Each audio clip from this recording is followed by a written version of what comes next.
I want to start by giving all the praises, glory, and honor unto Yahweh Bashem, Yahushua Bashem, Rao Kakwadash, called Loyabla Yahweh Bashem, Yahushua Bashem, Kakwadash. Double honors to my teachers, which are the elder apostles of the great millstone who well. And as always, peace and salutations to the hopeful elect tabernacle of David, scattered throughout the four corners of the earth, coming back with a lesson. And two scriptures that come to mind in regards to what's taking place, different escalating events that are happening. You got, these militaries rising up, and showing their strength. They're doing joint drill exercises because, they know that something is getting ready to happen. So it's best to be prepared, in case, shit finally pops off. And, the scriptures that come to mind, one of them being Joel, the 3rd chapter, where it says, let the weak now say that I am strong. Or the Lord basically said to prepare war, wake up the mighty men. Let the men of war draw near, beat their plowshares into swords and their pruning hooks into spears. Let the weak now say that I am strong. And also Jeremiah 49, where it says, I will make thee small among the heathen and despised among men. And with these series of clips, news clips that I'm getting ready to show you, you're going to see that it's being evident that not only are these nations are, getting themselves ready and strengthening themselves against the U.S.-Israeli aggression, that basically all nations are seeing right now. They're also becoming despised. So at the end of the ordeal, America and Amalek is going to look up and see that they're the only two nations that are in each other's corner, but everybody else is going to be against them. So the Lord is stirring that spirit up amongst these nations. All right.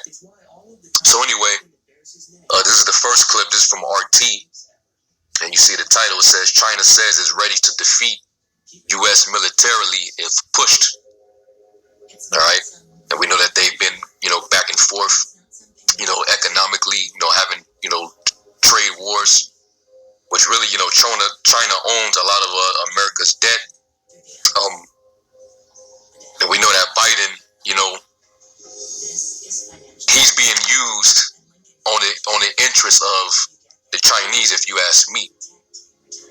The fact that he's, instituting, more communism, a communist system that he's implementing into the American system, which is why the Republicans and the nationalists are against this guy. The technologies that you're seeing in China, they finna roll out here in America.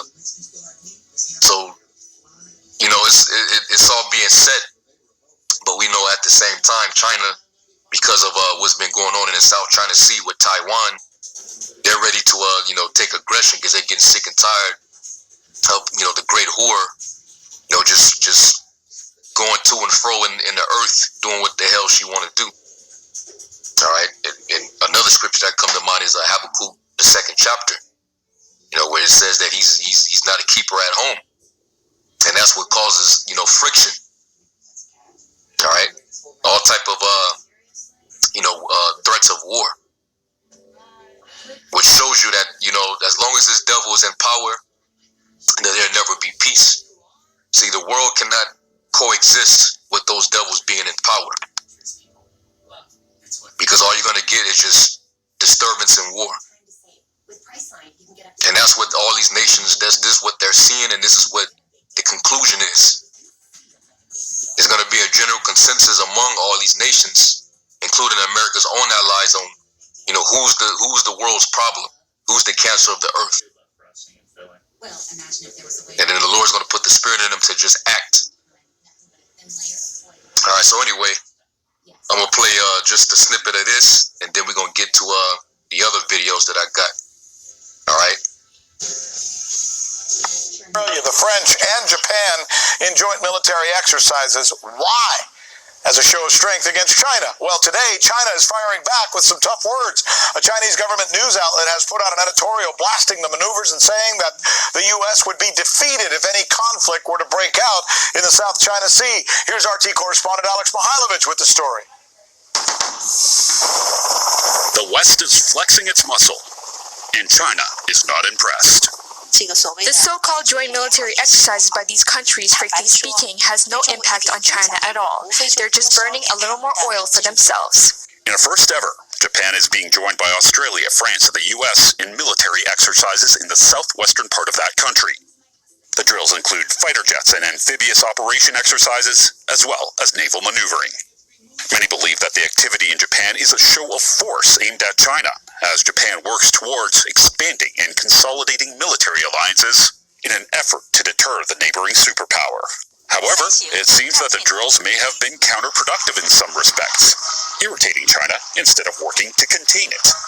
According to an editorial in China's Global Times newspaper, the United States will be defeated if it engages in combat with China in its neighboring waters.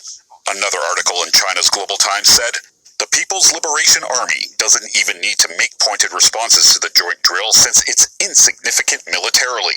PLA should make concrete steps in its own development, like it did with recent drills and warship commissioning, said analysts. Japan has had long-time territorial concerns in areas of dispute with China. Beijing has made claims to the Japanese-administered Senkaku Islands, and through the years, there has been Chinese military activity in the area. That said, China has insisted that it is not a threat to anyone and is merely concerned with its own territorial integrity, citing the Japanese exercises as misplaced energy on behalf of the participating nations. I hope they will spend such time, energy, and resources more in severing their own people's interests and making more contributions to the current fight against the epidemic at home, as well as international anti-epidemic cooperation. The Japan drills are a part of an increase in military activity involving the U.S. and its allies in the region. For RT, I'm Alex Mihailovich. Joining us now is Alright, so you see it, man.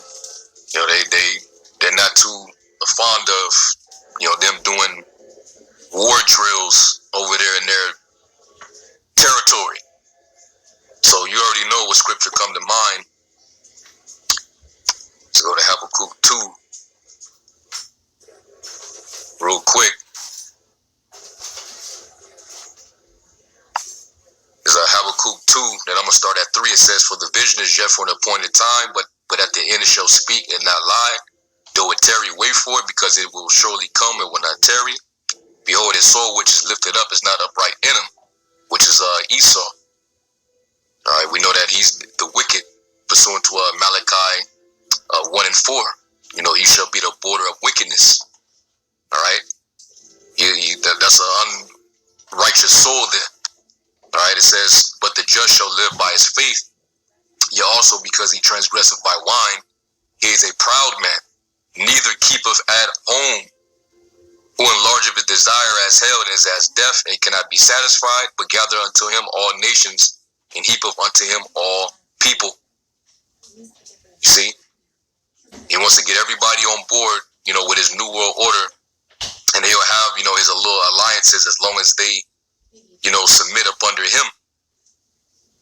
All right, but some nations is like, no, that's not how the get down gets down. All right, and then when you read when it says neither keepeth at home, what shows you that, you know, he's always in other people's spaces. Let's go.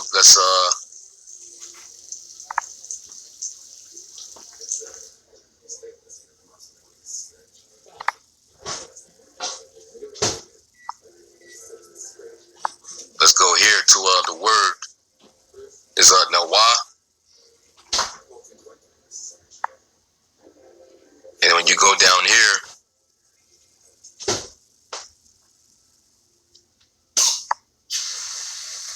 and let's read this part in the Hebrew Chaldee lexicon. It says, he is a proud man and does not rest, but seeks disturbances and wars. You see that? That's why it says in Proverbs 4, you know, he sleep not except he have done mischief. and he loses sleep unless he cause something to fall, man. Because all he's thinking about is how much he can increase, how much of an advantage he can have, over the world, even if he has to cause, wars, proxy wars,